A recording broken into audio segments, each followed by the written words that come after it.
दोस्तों, इस वीडियो के माध्यम से मैं आपसे आज नेपोलियन हिल की book think and grow rich की समरी साझा करूंगा, जिससे आप सीखेंगे कि कामयाब लोग किस तरह से सोचते हैं और कैसे काम करते हैं। आप कैसे खुद को कामयाब व्यक्ति की तरह सोचना सिखाकर कैसे खुद को कामयाब बना सकते हैं और अपने सपनों को पूरा कर सकते हैं। दोस्तों, ये वीडियो का सेकंड पार्ट है। अगर अभी तक आपने फर्स्ट पार्ट नहीं देखा है तो नीचे डिस्क्रिप्शन में लिंक डाल दिया हूं। इस वीडियो को देखने के बाद आप उसे जरूर देखें। तो बिना किसी देरी की चलिए शुरू करते हैं think and grow rich book summary bye Napoleon Hill. Chapter 8, persistence यानी लगन या दृढ़ता। ऐसे बहुत सारे लोग हैं जो एक बार फेल होते ही हार मान लेते हैं और अपने सपनों को जीना छोड़ देते हैं। कई बार तो ऐसा लगता है कि कोई छुपा हुआ गाइड हमें परखने के लिए ही हमारे रास्ते में बहुत सारी रुकावटें डाल रहा है। हार हमारी विल पावर को परखने का बस एक तरीका है, पर जो डटे रहते हैं वही मंजिल पाते हैं। थॉमस एडिसन 10,000 बार फेल हुए थे लाइट बल्ब इन्वेंट करने में। जब आप बिना रुके लगातार आगे बढ़ने की आदत बना लेते हैं तो हार कभी भी आपके रास्ते की रुकावट नहीं बनेगी। सफल होने के लिए जिद्दी होना बहुत जरूरी है। लोग हमेशा आपसे यह बात कहेंगे कि आप यह काम नहीं कर सकते, लेकिन ऐसे लोगों की बात न सुनने में ही आपकी भलाई है। अगर आप सबके विचारों के हिसाब से काम करेंगे तो कुछ भी नहीं कर पाएंगे। ऐसे कई सफल लोग हैं जो कई बार हार का सामना किए हैं, पर उनका स्ट्रॉन्ग डिटर्मिनेशन और परसिस्टेंस ही उन्हें महान बनाया है। इसलिए गिव अप ना करें, दृढ़ इच्छा और अच्छी प्लानिंग पे काम करते रहें। Chapter 9, power of mastermind. Mastermind की शक्ति। दोस्तों, मास्टरमाइंड का मतलब होता है एक निश्चित उद्देश्य की प्राप्ति के लिए दो या दो से अधिक लोगों के बीच सद्भाव की भावना के साथ ज्ञान और प्रयास का आदान प्रदान। एक अकेला दिमाग से बेहतर काम दो लोगों के दिमाग से होगा, क्योंकि दो दिमागी ताकतें जब आपस में मिलते हैं तो एक नई अनदेखी ताकत पैदा होती है और वो उन दोनों के दिमाग के साथ मिलकर 3 दिमागों जितनी ताकत पैदा करती है। ऐसी टीम जिनका लक्ष्य एक ही हो तो वो अपनी नॉलेज का सही इस्तेमाल करते हैं और मिलकर जल्दी सफल बनते हैं। इसलिए ऐसे ग्रुप बनाएं जिससे आप सभी को फायदा हो और अच्छे रिलेशन बनाकर काम करें। कोई भी व्यक्ति खुद को मास्टरमाइंड का लाभ उपलब्ध कराए बिना महान शक्ति को प्राप्त नहीं कर सकता। इसलिए दोस्तों, इंसान सिर्फ उन्हीं लोगों के स्वभाव, आदतें और विचारों की शक्ति धारण करता है जिसके साथ वह सहानुभूति और सद्भाव की भावना से जुड़ता है। आपने कई बार देखा होगा कि जब आप किसी व्यक्ति से बात करते हैं तो उससे बात करते करते आपको अपने लिए कोई न कोई आइडिया मिल जाता है। ये आइडिया शायद आपको नहीं मिलता अगर आप उस व्यक्ति से बातचीत ना की होती। इसलिए आप अपने फील्ड के लोगों से दोस्ती करें और उनके साथ अपना ग्रुप बनाएं। अमेरिका के मशहूर उद्योगपति एंड्रयू कार्नेगी के ग्रुप में लगभग 50 लोग थे जो उनके साथ अपने आइडियाज शेयर करते थे, लोहा बनाने और बेचने के लिए मीटिंग करते थे। इन 50 लोगों के ग्रुप की वजह से ही एंड्रयू कार्नेगी अमेरिका में स्टील के सबसे बड़े बिजनेसमैन बने। दोस्तों, आप भी ऐसा करके अपने फील्ड में आगे बढ़ सकते हैं और सफलता प्राप्त कर सकते हैं। Chapter 10, transmutation of sex. Sex के रूपांतरण। सेक्स की इच्छा मनुष्य की इच्छाओं में सबसे शक्तिशाली इच्छा है। ट्रांसम्यूशन का मतलब है एनर्जी एक फॉर्म से दूसरे फॉर्म में बदलना। कई महान लोग अपनी इस एनर्जी को एक मोटिवेशनल फोर्स के रूप में इस्तेमाल किए हैं और जिससे वो कई क्रिएटिव और महान काम किए हैं, जैसे कि ग्रेट म्यूजिशियन, आर्टिस्ट, कामयाब बिजनेस आदि सफल काम हो पाया है। सेक्स एक नेचुरल चीज है। ये इंसान की जरूरत की चीजों में शामिल है। इससे मुंह नहीं मोड़ा जा सकता। इसे अगर काबू में नहीं किया गया तो ये एक डिस्ट्रक्टिव एनर्जी बन जाएगी, लेकिन अगर इसे विल पावर की तरह इस्तेमाल किया जाए तो इससे बहुत कुछ हासिल किया जा सकता है। Chapter 11, the subconscious mind. अवचेतन मन। कार्य करने के हिसाब से हमारा ब्रेन 2 तरह का होता है, पहला कॉन्शियस और दूसरा सबकॉन्शियस। दोस्तों, हमारा कॉन्शियस माइंड वो होता है जिससे हम सोचते हैं, आर्गुमेंट करते हैं, लाइफ के डिसीजंस लेते हैं, और ये तब काम करता है जब तक कि हम जागते रहते हैं। और 90% हिस्सा हमारा सबकॉन्शियस माइंड होता है। हमारा सबकॉन्शियस माइंड इमोशंस और थॉट्स का स्टोर सेंटर होता है। दोस्तों, ये बॉडी के वाइटल फंक्शंस को कंट्रोल करता है, जैसे कि हमारा हार्ट, किडनी, लीवर, इन सब को। यह सब आपका सबकॉन्शियस ब्रेन कर रहा होता है, जो आपके कंट्रोल में नहीं होता। लेकिन सबकॉन्शियस माइंड बहुत ही ज्यादा ताकतवर होता है। इसे अगर आप कंट्रोल करना सीख गए तो आप कुछ भी कर सकते हैं। दोस्तों, हमारा सबकॉन्शियस माइंड टाइमलेस और स्पेसलेस होता है। इसका कनेक्शन यूनिवर्स के साथ होता है। जैसे हमारे विचार और इमोशंस होते हैं, वैसे ही हमारी लाइफ को बना देता है। और ये थॉट्स और इमोशंस हमारे सबकॉन्शियस माइंड में कॉन्शियस माइंड से होकर जाते हैं।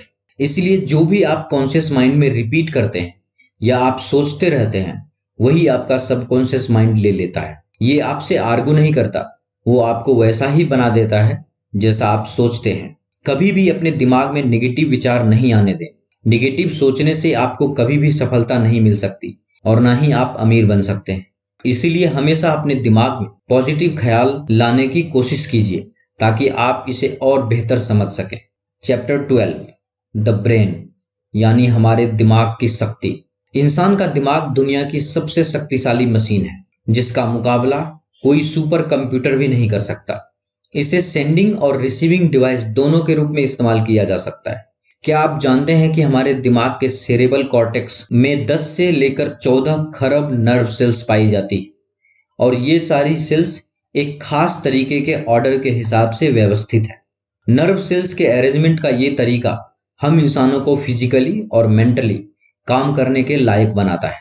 हमारे इमोशनल और मेंटल स्टेट्स के लिए भी हमारा ब्रेन ही जिम्मेदार होता है। ये वही दिमाग है जो हम सब के पास है, लेकिन हम सब उसकी शक्ति का पूरा इस्तेमाल नहीं करते। आप अपने दिमाग की शक्ति को पहचानें, उसे कोई काम करने को दें और फिर देखें कि वो उसे कैसे हैंडल करता है। आपको सिर्फ अपने दिमाग की काबिलियत पर विश्वास होना चाहिए। जब आपको अपने दिमाग पर अटूट विश्वास होगा तो वो आपको रास्ता दिखाएगा और आइडियाज भी देगा। चैप्टर 13, द सिक्स्थ सेंस, यानी छठी ज्ञानेंद्री। क्या आप कभी एग्जाम देने गए हैं और ऐसा आभास हुआ है कि यह क्वेश्चन जरूर आएगा? कभी कभी वह क्वेश्चन आ भी जाता है। तो दोस्तों, यह एग्जाम्पल है सिक्स्थ सेंस के। सिक्स्थ सेंस ऐसे ही काम करती है। यह आपके सबकॉन्शियस की आवाज होती है। इसे गट फीलिंग या इंस्टिंक्ट भी कहते हैं। हर व्यक्ति में 5 इंद्रियां होती है: साइट, स्मेल, हियरिंग, टच और टेस्ट। लेकिन सिक्स्थ सेंस हमारे सबकॉन्शियस माइंड का एक हिस्सा है, जो हमारी क्रिएटिव इमेजिनेशन को संभालता है। यही हमें दुनिया की इन्फिनाइट इंटेलिजेंस से जोड़ता है। यह सिक्स्थ सेंस हमारी मेंटल और स्पिरिचुअल स्टेट दोनों को जोड़ती है और एक मीडियम की तरह काम करती है, जो हमारे दिमाग को इस अनंत ब्रह्मांड के साथ कनेक्ट करता है। हमारी सिक्स्थ सेंस न केवल हमें क्रिएटिव आइडियाज देती है, बल्कि कई बार आने वाले खतरों का भी इशारा कर देती है। ये वो शक्ति है जो कैसे काम करती है, इसकी सटीक प्रूफ साइंस ने भी अभी तक नहीं खोज पाया है। बहुत कम ही लोग इसका इस्तेमाल जानते हैं, पर इसे विकसित की जा सकती है लगातार ध्यान से। सिक्स्थ सेंस की शक्ति हमें कोई अनहोनी होने से पहले आगाह कराती है, जिससे हम फिर उस मुसीबत से बच सकते हैं। पर नकारात्मक विचार जैसे डर, संदेह इस शक्ति को विकसित होने नहीं देती। इसका विकास अच्छे विचार और ध्यान के अभ्यास से संभव है। सिक्स्थ सेंस एक रिसीवर की तरह काम करती है, जिसके जरिए हमारे दिमाग में किसी काम को करने की आइडियाज आती है। कोई व्यक्ति तब तक कोई चीज नहीं बना सकता जब तक उसके दिमाग में उस चीज का स्पष्ट विचार ना हो। जब थॉमस एडिसन लाइट बल्ब को बनाने की कोशिश कर रहे थे, तो वो रोज बल्ब की स्पष्ट तस्वीर अपने दिमाग में देखते थे। चैप्टर 14, डर के 6 भूतों को चतुराई से कैसे मात दें। कुछ ऐसे छुपे हुए दुश्मन होते हैं जो हमें अमीर बनने नहीं देते। इसमें से एक भी ख्याल आपके मन में है तो बाकी खुद ही आ जाते हैं। जब तक आप इससे लड़कर इन्हें दूर नहीं करेंगे, ये आपको तंग करता रहेगा। 6 डर, जिसमें से एक ना एक हर इंसान में होता ही है। वो है गरीबी का डर, आलोचना का डर, खराब सेहत का डर, प्यार खोने का डर, बुढ़ापे का डर और मौत का डर। इसमें से हर डर हमारे एबिलिटी को कम कर देती है, हमें लिमिटेशंस में बांधने लगती है। मगर असलियत में ये सभी डर हमारे दिमाग की उपज है और कुछ नहीं। इसका सीधा मतलब है कि इस डर पर काबू पाया जा सकता है। ये सच है कि हमारे विचार पर हम काबू कर सकते हैं। जैसे विचार हमारे दिमाग में आती है वो उसी वक्त रियलिटी हो सकती है। यही इसकी सबसे बड़ी पावर है। जब हम लगातार बीमारी के बारे में सोचते हैं तो हम बीमार पड़ जाते हैं। इसलिए अपनी विल पावर को स्ट्रॉन्ग कीजिए अच्छी बातों के लिए। कुछ लोग बाकियों के मुकाबले ज्यादा किस्मत वाले और सुपीरियर लगते हैं। ऐसा उनकी थिंकिंग की वजह से होती है। वो खुद को लकी और बेहतर समझते हैं तो बाकी भी उनको ऐसे ही देखते हैं। जब कोई आपकी आलोचना करे तो उसे दिल पर ना लें। अपनी विल पावर को क्रिटिक्स से कमजोर ना होने दें। उन रिश्तेदारों की बिल्कुल भी ना सुने जो आपसे कहते हैं आप ये नहीं कर सकते। क्रिटिसिज्म आपकी इमेजिनेशन को बर्बाद करेगी ही साथ आपकी कॉन्फिडेंस को कम कर देगी, जिससे फिर आपकी काबिलियत सही तरह से उभर नहीं पाएगी। इसलिए अपने कान बंद कर लीजिए ताकि आप उनकी बातें सुन ही ना सके। अपने दिमाग के सब दरवाजे उन लोगों के लिए बंद कर लें जो आपको हर तरह से डिप्रेस या डिस्करेज करते हैं। खुद को हर चिंता से दूर रखें। ये कभी ना सोचें कि लोग आपके बारे में क्या सोचेंगे। बुढ़ापे और मौत की हकीकत स्वीकार करें क्योंकि ये एक दिन सबको आएगी।